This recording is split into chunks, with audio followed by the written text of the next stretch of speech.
Alrighty, boomchi boomchi boomchi. I still need to create a sound for my podcast. You know how people have sounds? An intro. Yeah, I need to make a song. Boomchi boomchi boomchi. Hello, you guys. Welcome to another episode of podcasts Girls Talk with Nicole. Today, Girls Talk with Nicole is actually Girls Talk with Brittany and Nicole. So today I invited my friend, a funny friend. She's one of those fun. Don't put that pressure. But you know how? Do you also have friends who are funny friends? Some people are more for party friends. Then you have serious issue friends, cuddle friends. Do you have that? Yeah, I guess. Where do I fall into spectrum? Taking boring friends. No, I'm just kidding. Talented friends. Aww. Okay, cute, but still not good enough. No, definitely not party friends. No, actually, I agree. I don't know. I feel like all of my friends are pretty well-rounded. Mm-hmm. But then if I did want a party, there would be ones that I would ask before others. Mm-hmm. Same. But it's not the case that I have friends that I only party with or only whatever with. Do you have friends that you would definitely not ask for certain things? For instance, advice, as in, I have friends who I would never go to for relationship advice because I'm I love you, but your choices are so poor that I would never want your insight on it. I mean, it's true. I already see some of my friends be am I that friend? No, I don't think so. Out of girlfriends, no. I think there's very few guy friends I would go to for advice. Well, anyways, to me, I feel I would classify Brittany as the hilarious friend and also the cuddle friend. I told you guys, yeah. That's just because of my dog. Also, yeah. That's why actually I became friends with Brittany, because she is a dog and a nice boyfriend. All those things, as a nice person boyfriend. No. He's attractive. I mean, yeah, he's a handsome man, but I feel with my friends, once when their boyfriends are their boyfriends, I really don't see their attractiveness anymore. It's more I see you as a brother. And also a lot of my friends have very different tastes in men, so that makes it even easier. All those things that I guys mentioned now are actually hint towards our topic of today. I love it how you keep on holding my hand. I'm the cuddle friend. This is why I'm the cuddle friend. So today we are going to talk about long-term relationships, because actually Brittany has been in relationship for 50 years. No, actually, how long have you been guys together? Officially 8 years, almost 8 years. And when did you guys meet? 15 years ago. Okay, we're gonna talk about it later because they have a cute story. They started long distance, blah blah blah, and they met when they were teenagers. But she will tell you about it later on. Wait, I need to get the math right. Okay, you go. We met in September 2011. So that's 13 years ago. Okay, yeah. So we met 13 years ago, and then 5 years later we started officially dating. So 8 years. 8 years. Yeah, Yeah, that's 8 years. That's the math. Okay, well done. Wow, thank you. Look at us. Yes. Yeah, so we're going to talk about long-term relationships and what are the ups and downs of relationship like that. What are the best memories and what are the tips of such a long-term relationship person? Because I complain a lot about dating, which I'm actually going to do in a second as well. But there is hope. I told you guys before with an episode with Maria, that there is hope. I have few friends who are, in my opinion, in healthy and well-structured relationships, and Brittany is one of those 3 people, together with Maria. That's already 2. And I just, really would like to talk about it with her to also give you guys some positivity out there. However, before we get into that, I would like to, of course, welcome our newbies. So if you're the one who's listening for the very first time, hi, my name is Nicole and I'm your head host. But as you can see, I also have my friends coming over to talk about their life experiences. So I hope that you're going to enjoy this podcast. And if you're wondering okay, what else is there that you're talking about? Well, it's called Girls Talk for a reason, which means that basically we talk about everything that a woman can come up with, anything that crosses my mind, and I feel the keyword for this podcast would be relatability. By the way, Brittany is American, so I feel we're gonna learn some English, you guys, today. Is it the way you say it? Relatability? Relatability? Relatability. I guess it also depends if you're British or American. Well, today we are Americans. Cute. Relatability. I think so. Okay, relatability, Also, you guys. I feel like if you're American, you can get away with saying it wrong and it's fine. Yeah, exactly. Because at the end of the day, Americans are not really like real English speakers. Anywho, Exactly. So that's the keyword. And if you scroll through the Spotify list of my episodes that are out already, you're going to see that they're so diverse. We talk about living in the Netherlands. We talk about heartbreak. We talk about twerking and feminists. So I feel like there's a little bit for everyone. So I hope that you enjoy it. Let's move on to another part of this podcast, which is a little update. I purposely kept Brittany waiting, and I didn't tell her about my recent life experience because I was like, oh, I really wanted you to like hear it for the first time during this podcast. So we're sitting with Brittany and we're eating breakfast. And then I told her like, yo, I really noticed that people live such a different lives, as in they have different experiences. And there are people that like experience they just experience life in such a different ways and standards. And that shapes their standards like further on. So the conversation started from entertainment industry, right? How I have never experienced a huge disrespect of like a booking where I wouldn't even get a water. And I've done a lot. So that would be outrageous for me if all of a sudden I would experience it. Whereas you told me that you experienced it just now for the first time, right? Yeah. And that made me think also of the dating and standards. So what happened now is that I'm trying to date. I'm really trying to put myself out there, and I'm really pushing myself to go out and just go for dates, which is ultra uncomfortable for me. Hate it. Anyways, I'm trying. What I noticed last few weeks is that the standards of dating in the Netherlands are so low because I almost always, if not always, date foreigners. Hence, I'm single because they moved back or they never actually lived here. But one thing, especially about like last few guys that I dated, is that they always treated me super nicely. Like, for instance, should I have said his name? Well, you can bleep it out. Yeah. Okay, let's call him. You want to put his last name out there too? Yeah, and his LinkedIn, his address. Well, let's call him Peter Pan. Just bleep it out. Okay, Mr. Bleep. So, he would like fly all the way from England here just to take me out for dates. The first few months, out of courtesy, he wouldn't stay in my house. He would book hotels.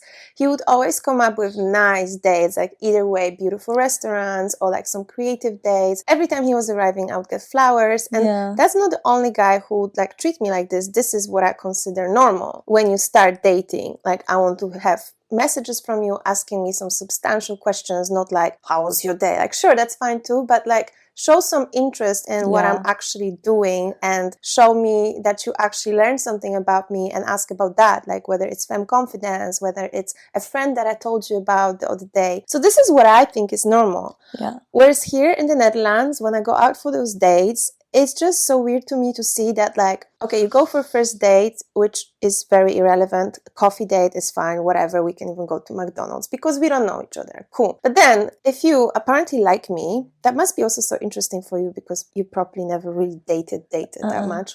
So then to me, if you really like me and you want to see me second time, first of all, you should offer it immediately. Yeah. Be like, hey, what's your plan next week? Second of all, I feel like I should be getting some messages showing interest from you after the date because we spoke, right? Like I told you something about myself. So it would be a good moment to like ask, hey, something. How was the class? Exactly, that. And then another thing is that I feel like second or third date should be something more creative, not like, do you want to hang out this week? Boy, no, I have friends to hang out who never see me and who really want to see me. So I feel like a second or third date should be something that he really thinks through. And if you're on a budget, that's cool. Like, it doesn't have to be bougie restaurant, but come up with a picnic. Yeah, or even say, like, there's a difference between saying, like, hey, do you want to have a picnic in the park this week versus, like, hey, you want to hang out this week?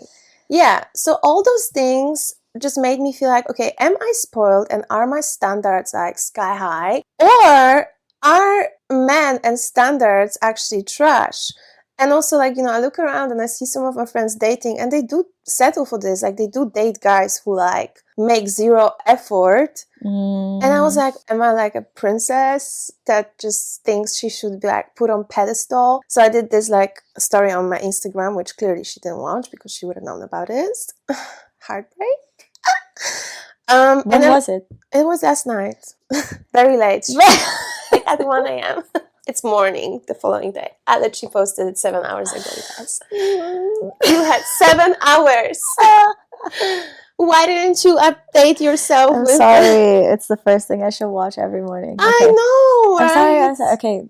I don't know. Yes. But then, so a lot of people reacted that, well, I'm not crazy and that's how it's supposed to be. But then some people shared their stories with me that, like, they never been taken out for a date. A girl that I know who's 26 or 7, she told me that she always was taking out boys for dates and she never got flower from a guy and never really got taken out for dates. And I got more stories like that from girls who are like, yeah, you know, the Netherlands and dating here is different. And I'm like, that's what I'm referring to. Like, y'all live totally different lives. No, it's like this whole meme, like, if he wanted to, he would. Period. Yeah. Yeah. And no. Today in the morning, I had a therapy session. I was like, okay, let me just ask my therapist. I feel like she's somebody who would, like, call me out on things if I'm being delusional. But she said, no, what you're expecting is what you already experience. And also, she said that it's okay to have certain standards, especially if you know what you're offering in return. And very interesting insight that she gave me, she told me, because I was like, okay, I love it that I have standards and that I would not settle, but I also don't want to die alone. And then she also told me that actually a lot of people, they settle for less because they feel like they're not worthy to ask for more. So they have this voice inside them telling them, no, you shouldn't, you should be happy with what you have because you don't deserve more. And I'm like, girl, I don't have that voice. My voice is saying, rather be alone and miserable than in relationship and unfulfilled. Yeah. I mean, I guess it's not that you're, okay, I'm not going to say you're asking for a lot, but I think you expect things that are on, like, different, are part of different love languages, right? So, like, I get if maybe a guy is, like, asking you about stuff or, like, saying nice things to you, like the whole, like, words of affirmation, like paying attention to you, whatever, but, like, maybe not doing the whole gifts and, like, flowers and stuff like that, right? Yeah. Then that's, like, one thing. And then if you tell him, oh, I really like that, and then he can do that. Yes, but you know what's crazy though? When I did the test for love languages, actually my main ones were act of service, words of affirmation, and physical touch. I have 3. I'm special. And gifts, besides flowers, because I feel like flower is just this, like, small reassurance kind of thing. Like, I did think about you, but yeah, I guess it is gifts. Like, if somebody would, like, if it fits into gifts category. But next to flowers, I wouldn't really, like, want anything else. But sometimes it takes time for people to, like, learn that those things are important to you. That's true. And I did speak about it with my therapist. And my point is, I'm not here to teach you how to treat me. If you're a 30-plus-year-old guy and you don't know how to court a girl or a woman, then just, I don't know, go for some course, because I'm not here, you know, like, I'm not going, if I have a son, I'm going to teach him because it's my child, but I'm not looking for a man child. Yeah. The fact that some girls never got flowers, never been taken out for, like, a fancy date, never been taken out for, like, a surprise date at some trip or something, I'm like, girl, it makes me almost sad that, you know, some of those women, they experience so much trash, cheating, lying, whatever, which I also have experienced, but then they never experience the good part. Yeah. Sad story. On that note, let's move on. I was just thinking about, because I haven't dated that much, I guess. No, I know. That's why I think your story is very interesting. But but the thing is, okay, even though I haven't dated that much, I've still had these nice things as well. Exactly. It's like trash things, but, like, also nice things. So I feel like if you're dating for so long and you don't have, that would be really sad. Yeah, with different multiple people. But that was also, like, that would be, maybe it's, like, out of order a little bit, but since you're on that topic, I wonder, like, whether you guys with Sam, that's Brittany's boyfriend, can we say his name or should we, like, make it we can say his name. Whether Sam and you guys still, after so many years, plan some dates to, like, maintain your relationship, and if he does some, like, cute things such as bringing flowers, or they get purely practical and be like, here, I did some gross things. It's so funny because okay. So literally last night he was like, "Oh, a package arrived." And so then he went to the mail and he got it, and he was like, "Oh, it's something I've been seeing it like ads for it or whatever, and it's something for us." And I can't remember what I asked him what it was. I don't remember. Okay, let's say like I asked him like, "Oh, is it like a pen or something?" And he was like, "No." And then I was like, "Oh," like thinking in my head, I'm like, "Oh, sex toy." And was it? Was it like a carpet or something? No, it was those fucking nose strips so that I don't snore. He got it for you? He got it for us. Oh, he also snores? No. Oh, okay. So it was for you, but it's a gift for you guys both, so Yeah, that because he can sleep and you can stop snoring. Yeah, exactly. Oh, that's so cute. I mean, it's a practical gift. But also very thoughtful and personal, I guess. No, I don't know. It's just funny that you like asked that question. This literally just happened. Dates, we do go on dates. It's also on my vision board to like plan more. Just because we end up not planning it, and then it's just kind of like a last minute thing, or just like we're both tired and we just chill or something, which is also fine. I think we're also both happy. Yeah. Chilling with each other. And gifts. When did he buy you flowers for the last time? Crickets. New Year's. This New Year's? Yeah. That's fair enough. I mean, it's July. Yeah, but the thing is, I'm not a big flowers person. No, okay. I'm also not a big gifts person. Yeah, I don't feel like I'm a gifts person either, but I'm a flower girl. So my love languages are physical touch and words of affirmation. I do tell you I love you a lot, right? Like no, not enough. Not enough? I want to know why you love me. No, just kidding. Yeah, so gifts are not, flowers are not a big thing, I mean, in our relationship. And they never have been. Valentine's Day, he'll usually get me flowers or something. Oh, maybe he got me flowers on Valentine's Day. I'm sorry. I can't. I'm really bad at this question. It's okay. It just doesn't fit my lifestyle. We're gonna get back to it. But let's now go back to the very beginning. And if you give us the honor, could you tell us, how did you guys meet? Yeah, so we were at a friend's 18th birthday party. So we were both 17. But we didn't know each other because it was like from two different schools. And I don't know. Oh, okay, wait. I can tell you the exact. So basically, a few months before that, I had made out with this guy at a like dodgy bar or whatever. We were 17. It was in US, right? No, it was here. Oh, it's here. Okay. And then at this party, I saw this guy that I had made out with, and he was with a group of guys, and I was like a little, and I was like, no, I'm gonna walk up and be like, oh, I'm not supposed to cuss. Oh, it's okay. Yeah. I'm muted. Oh, okay. I walk up to them, and I was like gonna play it really cool and like introduce myself to all of them and pretend like I didn't recognize the guy that I made out with. Oh no. The months before. So I did, and then I ended up meeting Sam there. He was in that group as well because he's really good friends and still is. We're both really good friends with that guy that I kissed originally. Do I know him? Yeah, it was me. Oh. So then I started talking to Sam, and I don't know. I mean, we were young and drunk, and then at some point I ended up talking to him again. Like, you know, you're just like all over the place dancing, whatever. And then we were dancing, and then we started kissing, and then we tried to have sex in the bathroom and got kicked out. And I'm sure someone has pictures of me with like, because we were like in this top part of the club that was like closed off, just like making out, and I'm pretty sure my skirt was like all the way up here. It was really trashy. Oh, so romantic. And then that's it. And then we didn't talk after that.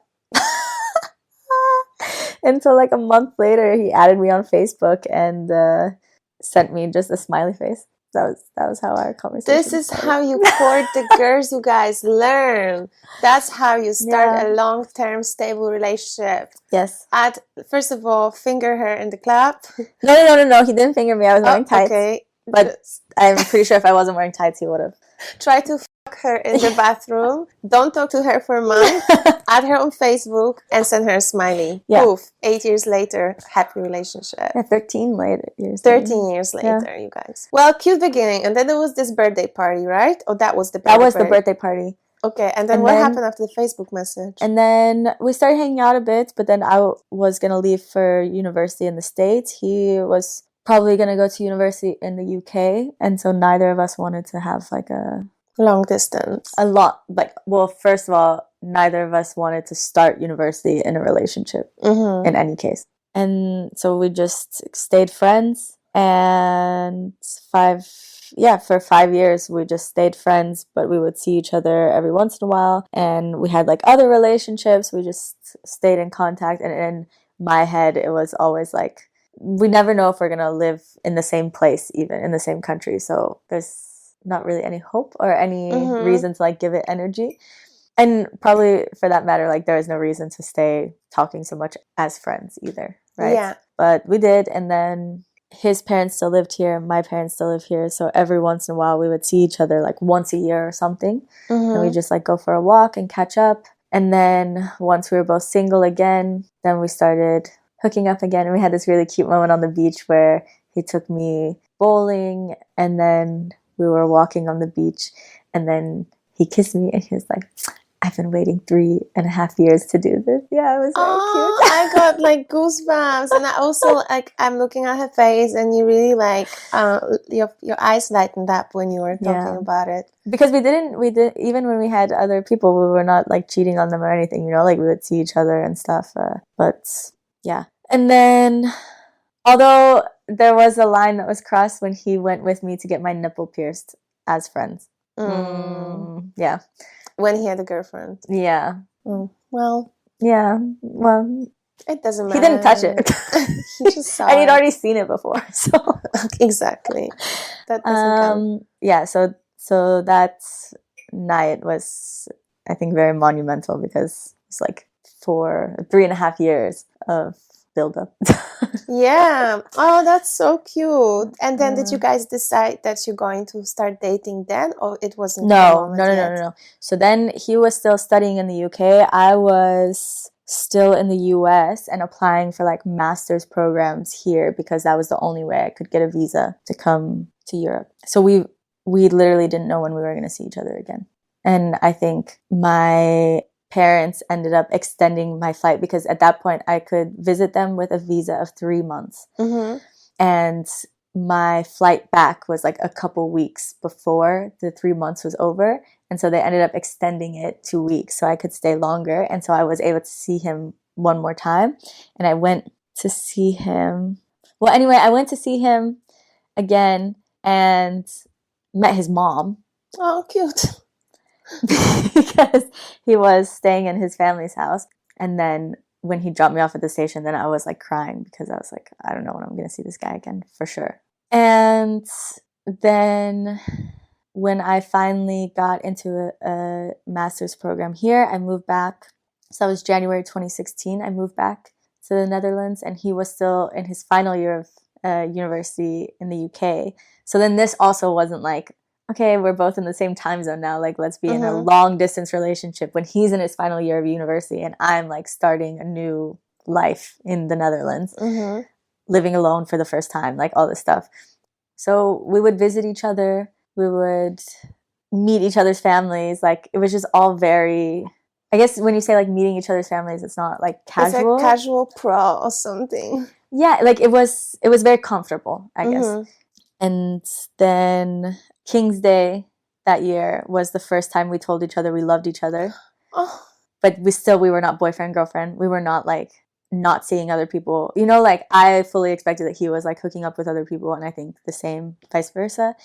And then that summer he did Camp America in the States. And for anyone who's done Camp America, they always say that that's like the most sexually active time of their life because it's just a bunch of like foreign people as camp counselors, just isolated having sex. So I was like, he's doing his thing, I'm gonna do my thing. And we would call each other every once in a while, but still no like official relationship. And then when that summer was over, he moved back to the Netherlands, and literally that first night that we spent together, he was like, so what do I call you? And I was like, Brittany. He was like, I don't want to call you my girlfriend. And I was like, well, you can't call me your girlfriend because you didn't ask me to be your girlfriend. He was like, what the fuck? So then I was sitting there and made him ask me to be his girlfriend before he could call me his girlfriend. He did. And then ever since then, we've been official, I guess. Oh. Yeah, but it's really backwards, like meeting the parents, then saying I love you, then becoming official. Yeah. I know this story, but my heart always is like, the Pisces heart is like, this is so romantic. Tell me again.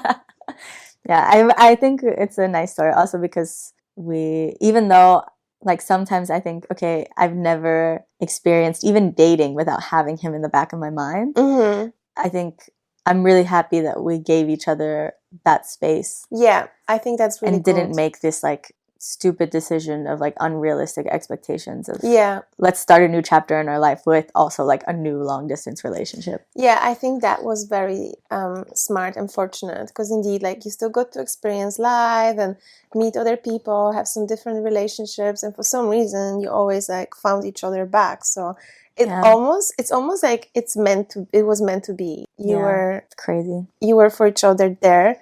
And I also feel like your story really validates the saying that everything, like it's all about the right time. You have this like right person, wrong time kind exactly. of thing. Yeah, but then you found your right person and it just had to wait for the right time. Right? Yeah, it was 5 years until the right time, I guess. Do you believe then in the one, or like that there's this one soulmate out there for you? I don't know if I believe it. I mean, in a way, yes, but like realistically, no. It doesn't. I know. I'm just a Scorpio. I'm quite pragmatic, I think, about some things. This is so nice. Oh my god. For the ones that are listening, she's massaging my feet, but I've massaged her. Yeah, she's also massaging my feet. I don't know. I think that's a tough question. That's okay. You don't have to have answers, but from my perspective, I have to have the answer. Okay. The correct it. No, I'm just kidding. I feel like my answer for you guys is that you're a perfect example of what we just said: the wrong person, the right person, wrong time, the right person, right time. But also, like, you guys are soulmates because the universe kept on like making you gravitate towards each other, and there was like so much obstacles. Yeah, true. You met so young. There was so much like distance between you. Yeah, universities, different relationships, and yet again, you always fell into each other's arms back. Yeah, that's beautiful. I really like it. Okay, well, so now you guys are 8 years together, and I wonder if there was one thing that you would have to mention that is the key to success of this relationship. What would you say? I think for me, and like also what I am quite open about, is like just having personal space. Not necessarily just like physical space. I can't say that our relationship would be the same if we were living in a studio. Also, just having your own hobbies and stuff, and like not just your like friends that are friends with both of you and you hang out together all the time. But I mean, for some people this works. Like for some relationships, they're hanging out together all the time. They do a lot of stuff together. Like fine, whatever, that works for them. But like I just know that for me personally, that would not work. No, I understand. I can't. I really don't get it. Again, each to their own, but to me, I said that before, I don't get it how some people can like live with the partner, work with them, do things afterwards, because I also feel like it's kind of dangerous, because then if that relationship goes south, you're left with nothing. You don't even know who you are as a person, like as an individual. You don't have any network of your own. So that must be, I feel like this is also why some people stay in relationships that they're not necessarily super happy in, because they're scared of losing like everything, like friends, jobs. I find it crazy, but who am I to judge? He's super into sports stuff, like any kind of physical activity. He's annoyingly naturally good at it, and it's so annoying. It's just so annoying. No, it's really annoying, because that means he wants to do everything, you know? And so for like climbing, he likes bouldering, wall climbing, the bouldering stuff. On the wall, like the thing. but with the I don't know. Oh, I love it. The boulder, you cannot do that with those nails. Yes, you can. No, you can't. I've done it. No, it's not the rock climbing. It's like the bouldering. What's the difference? Rock climbing, you have like those different colored ones you grab when you're going up, and you just go up. And bouldering, it's more about like trying to train climbing actual boulders. So they also go to like nature and climb it, and so you really are putting your hands in like cracks. Oh, I'm sorry. Stuff. I thought it's the same thing. Okay. No. Yeah. So he does that, and it's just I went with them once to like France. I was like, oh, this is gonna be a nice trip, like bouldering. Ooh, I also like these people he's going with. Some of them are my friends too, and I had the worst time because it's just not my thing. So it's my spare time. I can spend it with my friends. I don't have to Yeah. force myself to be in this situation. It wasn't the worst time. It was fine. Yeah. But it's like I don't have to force myself to be in a situation that like I don't necessarily want to be in just because it's something he wants to do. Just like I don't expect him to go to pole classes or to twerk classes or, you know. That's actually a really good point, because I do think it's cute if you have something in common that you like do together. But indeed, it's a very good example what you just mentioned, that I feel like you have to have your own hobbies, because yeah, just like you don't expect him to come with you for pole, you don't have to go with him when he's doing bouldering or like cycling or doing rugby. Yeah, and if I'm busy, he does those things, and you know, it's fine. So yeah, I would have to say like just having your own space and like just working on yourself as an individual and like putting effort into yourself as an individual and not just. Would you say that this is your favorite thing about your relationship, that you give each other space, or is there anything else that you really would say is like your favorite thing? I think we have really good sex. I was like, okay, what's that suspense? So that's definitely one of my favorite things about our relationship.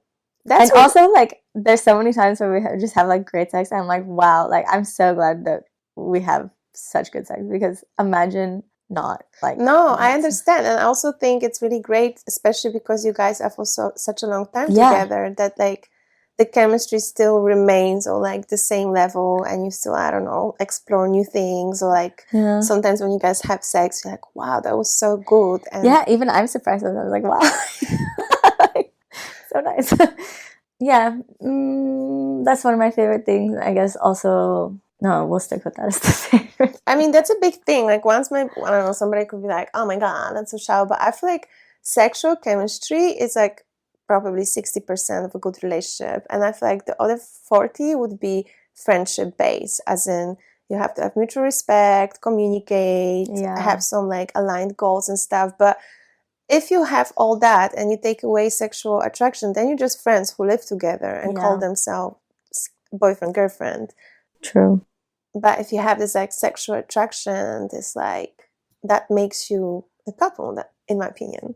Yeah, okay, I maybe I need to reword it. That I think that it's not just that's my favorite thing, but it's like that we have that balance between that and also being able to be like super comfortable around each other. Yeah, exactly. Like him buying me a thing for my snoring, you know? Like, yeah, exactly. Yeah, but that's the thing. Like I said, I do know you guys also how you are as a relationship, because I spend time with you together at home. So that's also one thing that I really like about you guys, that you can see that you give each other enough indeed space to do your own thing, but then he tries to be friends with your friends a little bit to also have bond with them. And also sometimes when we were hanging out, we were playing those games together, right? That shows that you also have this friendship bond. And I feel like, I don't know, from the outsider perspective, that adds to the success of your relationship, that indeed you're such a good friends as well. Yeah, that's a good point. Well, oh, it's nice to talk about it, because then I appreciate it. I'm going to go home and be like, oh, I love you so you're much. going to go home and be like, oh, you're such a He's going to be like, what the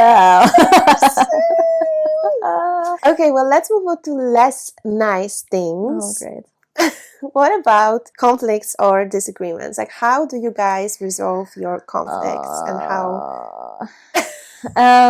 Okay, I also have to say, like, it's not, I feel like right now he and I are in a really good place together. Like, I'm in a good place mentally, but like, it's not that it's been like this for 8 years, right? It's been so long. We definitely have had our ups and downs, and it's not because of like, I don't think it's because of the relationship. I think as us as people, but like in your 20s, you're figuring shit out, right? Yeah. Like, so fine, but for disagreements or arguments, conflicts, he's very patient, and I feel like we're just good at like communicating with each other and not yelling at each other. Like, it's very rare if we yell at each other, and if we yell at each other, it's really, don't yell at me like that. Did you guys have to learn how to argue? Was it difficult at the beginning, and did you with years learn your ways how to approach each other in the best possible way, or was it kind of natural? Yeah, I think a little bit of both. It was, maybe we also gravitated to each other because we had like a similar way of approaching things or something. I think we are both quite pragmatic in general.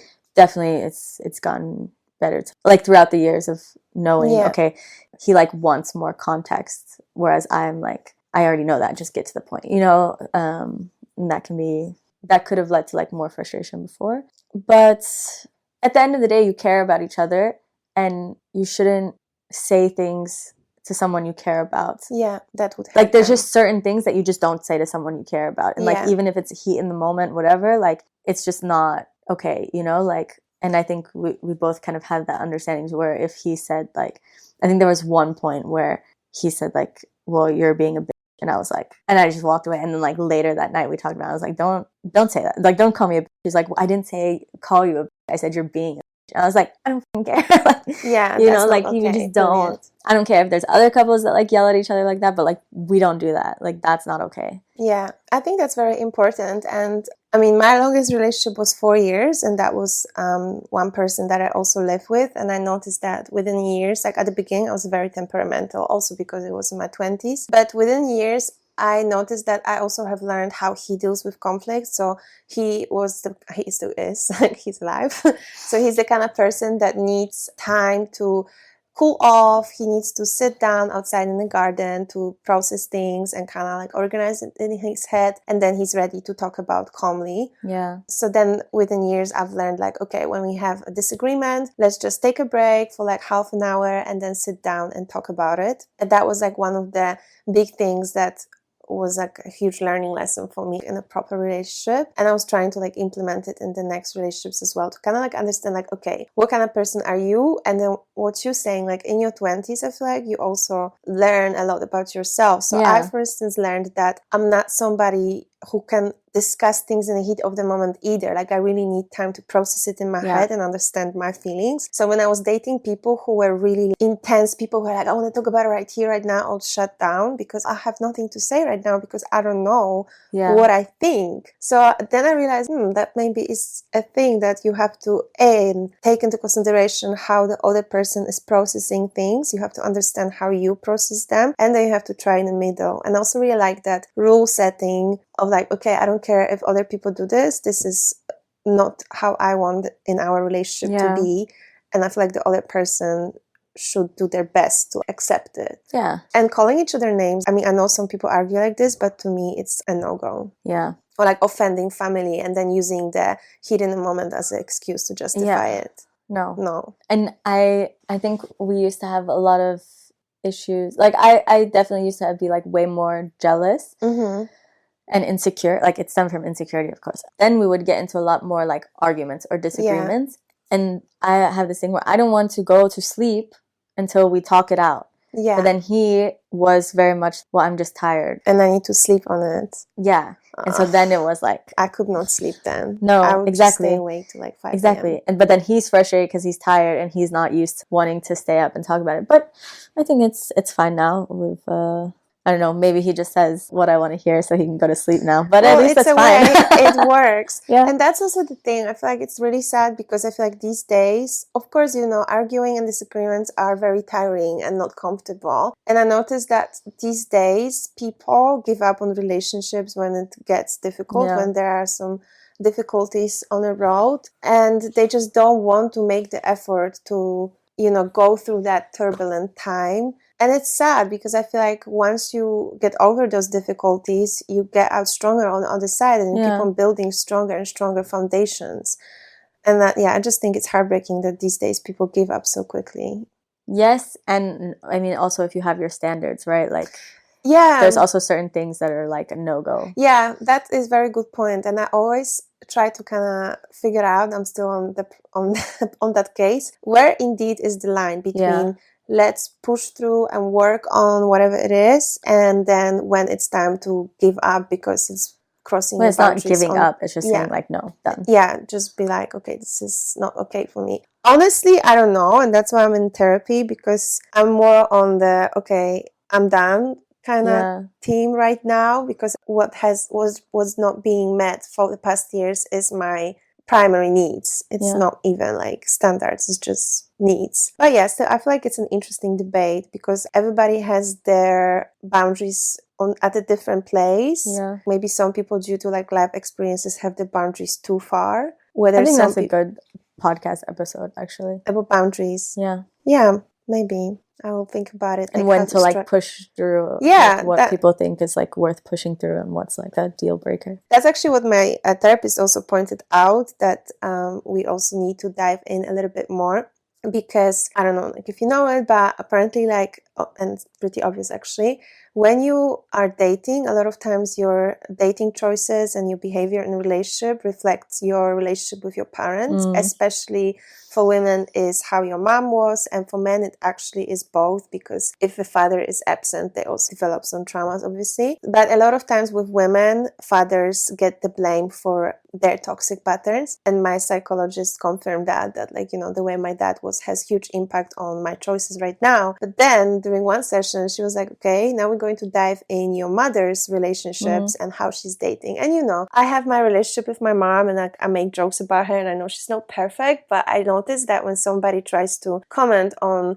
her ways or the way she raised me, I get a little bit defensive, because at the end of the day, you know, my mom is the closest person and we've been through so much together. And yeah, I just have so much respect and appreciation for her for pushing through despite what we've been through, and always get like emotional. But yeah, so I was like, fine, let's go there. So basically what my psychologist pointed out is that my mom seems, and it's true, to be the type of person who's very quick to like cut the relationship off, and she instantly moves to the next one, because I don't know how she does it, but she's like a waiting list of pending partners. So we spoke about certain examples, and she said this is also something that you tend to repeat, that once a partner of yours doesn't deliver what you expected, you seem not to give them a second chance or like any wiggle room, and you're just ready to leave because you also don't want to get hurt. And I was like, well, yes, that's true, and I don't see anything wrong with it. And then our session finished, and then next session we moved on towards different direction. But she did mention that she actually wants to go back to this, because that's also something to think about when you're in relationships or when you date, when you should actually give a person benefit of doubt. And I feel like I don't really have that. Yeah. I mean, honestly, I think Sam has given me so many chances. Also because like with mental health issues and stuff, there could have been so many times that he would just been like, I'm not dealing with this shit, like, bye. Yeah.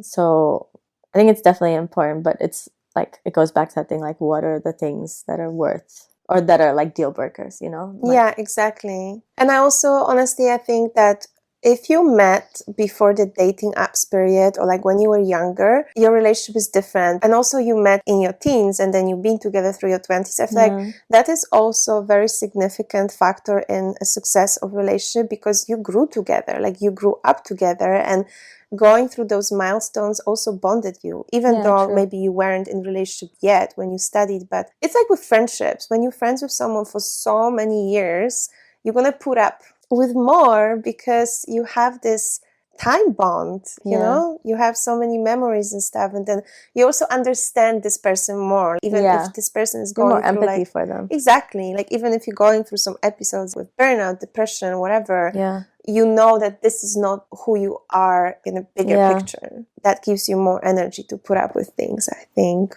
Yeah, that's true. I didn't get there. And since we're talking about growing up together, I wanted to actually ask if you have anything to add on that.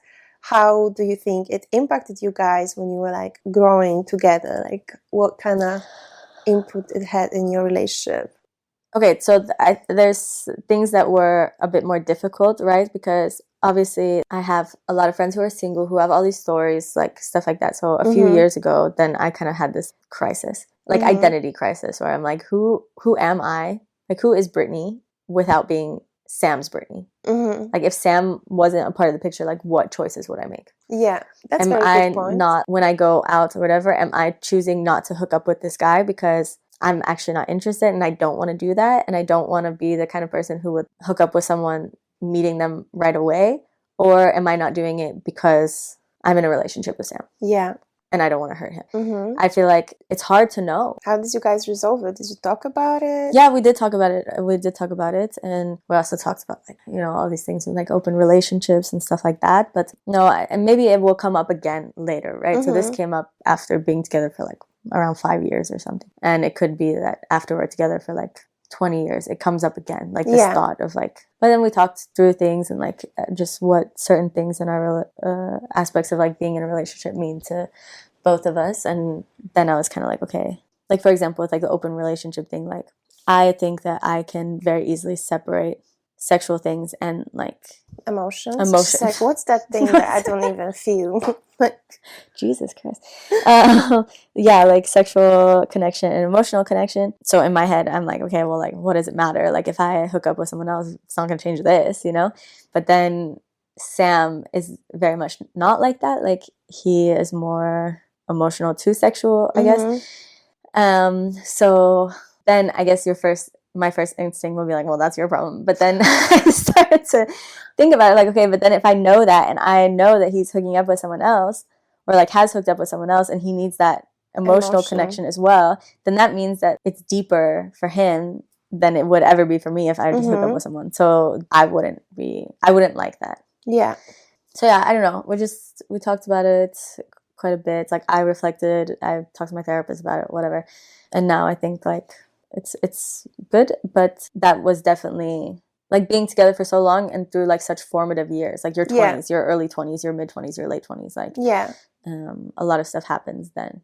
I think it's very understandable, and I think it's very good that you guys, first of all, have this trust and good communication skills to discuss it and to open up about it. I think that it is cliche, but open communication is like one of the most important things in any relationships. And also, I don't think it's crazy if you're together for so many years to reconsider whether you want to maybe open up your relationship, to just give each other a little bit freedom, or at least consider it. Or because we're still human. It's not crazy if you together for so many years, if you maybe have a crush on somebody else at some point. Yeah. Right? I mean, no, I get what you're saying. But for me, it was more like, it's not that I went into it thinking, okay, I really want to hook up with other people. It was more like, I want to. You wonder what would your life be if you No, I just wonder like what choices I would make. Yeah. But not necessarily only when it comes to hooking up, but maybe like living somewhere or what. Yeah, I mean, of course I think about that, but like that's all way more difficult to change, right? And I feel like this is the easiest one to like. I also, when I was talking to Sam about it, you know, then I think the immediate reaction is like, oh, so you want to hook up with other people? Yeah. And I'm like, well, I don't know. Maybe I don't. Maybe like I still think everyone is gross, but like, so you have like that side of it, and then you also have this other side where it's so nice to grow with someone, and then you have these moments. Of course, we used to go like out way more and party more and stuff like that, and now we had this night where we went to this like open-minded sexy party thing, and I don't know. What? I didn't know you went. Oh yeah, we went. Cute. Oh yeah, I do. That was recently, right? Yeah. Oh, how was it? It was good. We didn't do anything with anyone else, but it was just like fun to be in this environment, I guess. So we went there. Then we came home. No, okay, wait, first we started. I was wearing very nice, expensive lingerie. We went to this party. We came home in like the coolest taxi ever, coincidentally. Then, because Sam didn't really drink, we got in the car and drove to McDonald's, came home, ate the McDonald's, and watched something on TV. And I was like, this is the best. Like, this is adulthood. Yeah, this is, I don't know. It was just so nice. I think just being able to like experience situations like that together, or like even buying a house together, like getting a dog together, deciding, like having these conversations about like kids and like just not ready to have kids yet. You know, having these conversations and stuff together, like it's nice to do that together with someone that you like. Probably when I was like 25 or something, I would have, not 23, 25, I would have expected that I would have wanted to have kids way earlier than now. And to still be with that person that you're like imagining it with later is also quite nice. And, like talking to them throughout it, like, okay, not yet. 40 years later. Not yet. Yeah. Did I answer your question? I think so. Yes, I think you did answer my question. Well, I'm thinking like what would be the best question to kind of round it up with. And I was thinking whether after experiencing a relationship after all those years, what would be an advice you would give to somebody who's just getting into a relationship? Leave. No, I'm just kidding. Is it a man? Are you in a relationship with a man? Leave. No, I'm just kidding.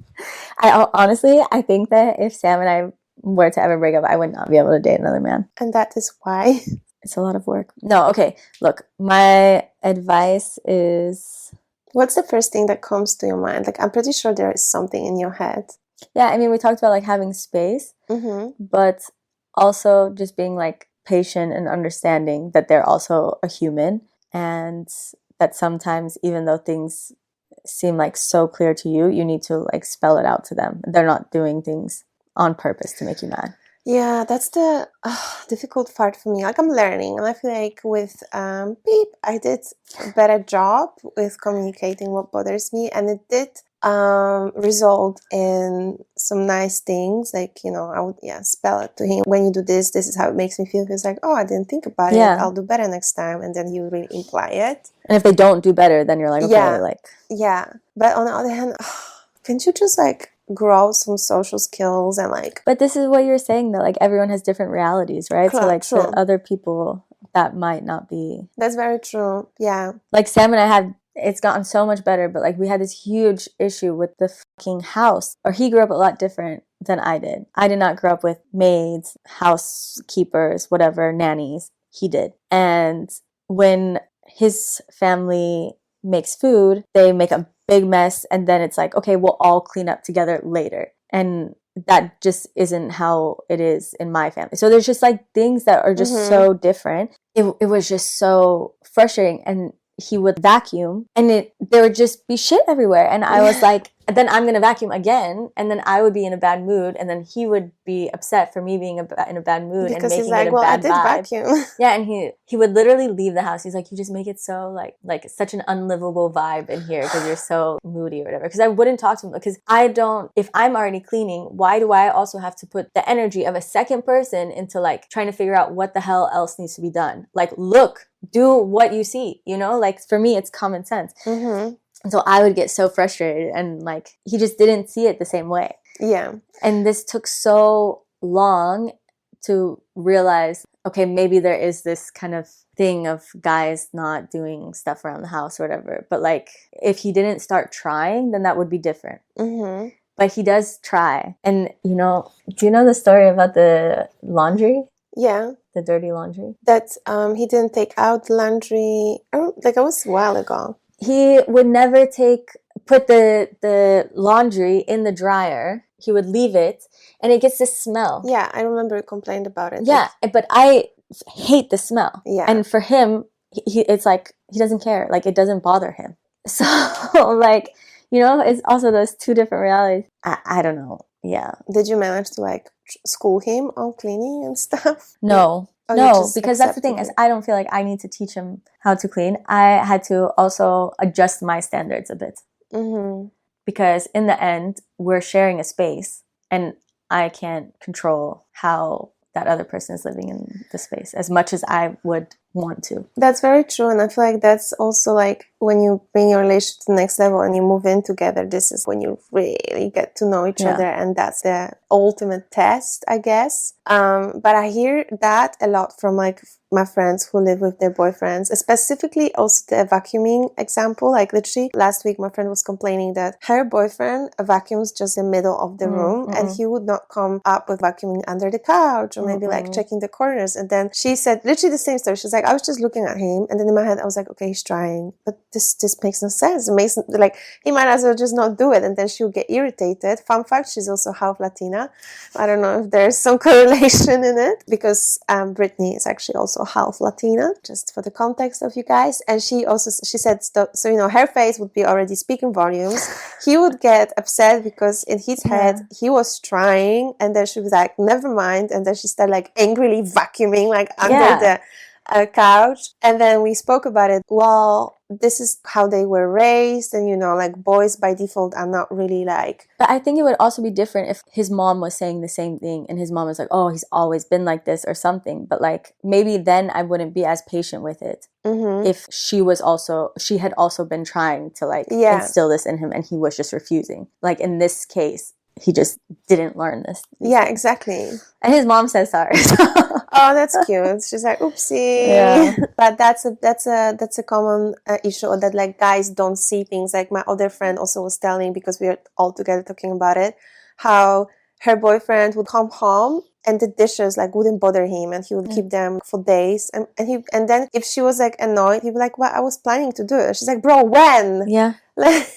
And then I'm like, oh my God, no, I don't think I have patience for this. But I guess if you love someone, you grow some patience. Yeah, and I'm sure that there's things that I leave around the house or something, like maybe like my hair in the shower or something, you know, that like in his eyes, he's like, how could you not see that and pick it up or something? But for me, because it's so normal, I don't. And that's what I mean about, well, it circles back. Wow, how perfect that it circles back to the beginning of this conversation about like the different reality.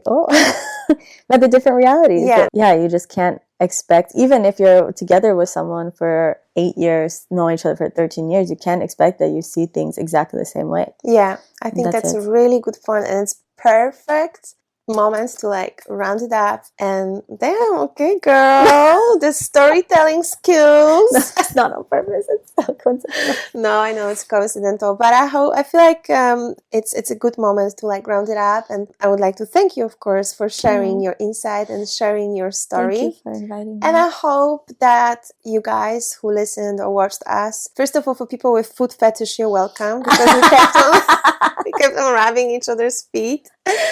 But also, I really hope that it kind of warmed up your hearts, because to me, like when I listen to your story, it just gives me this good feeling in my heart. Oh, it's just so nice to listen how people make it work, and how there are some good relationships, of course, again, with ups and downs, but at the end of the day, there's more ups than downs, and it gives us some hope and also tips on how to make it work, and indeed to openly communicate. That's, I think, the biggest lesson, and give each other space. I feel like those two are very crucial and important. So thank you so much for coming over, and thank you for the feet rub and holding my hand. If you guys enjoyed this podcast, and even if you didn't, who cares still, please make sure to like, and if you're listening on Spotify, make sure to give us 5 stars, because that's all we deserve, okay? 5. If you didn't like it, still contribute to the happiness. Didn't like it. Give us 4 stars. Give us 4, but nothing less than that. And I know you guys that on Spotify it's not that easy. Like you actually have to like look into it, how to do it. But you got this. I have faith in you. You're a smart girl or boy, and if you want to, you will do it. And I know that you want to make me happy, and you want this podcast to grow. So go ahead and give us those 5 stars. And other than that, I hope that you're going to have a beautiful rest of the day or evening or whatever the time is that you're listening. Make sure that you're kind to yourself. Never settle. If your boyfriend or girlfriend does not respect you and does not ask you out for dates, does not communicate, does not give you flowers if you ask for them, reconsider your standards. I mean, communicate, but if you communicated your needs and they haven't been met, pack your bags and leave. Pack your bags. Thank you so much. I'll speak to you next time. Lots of love. Bye.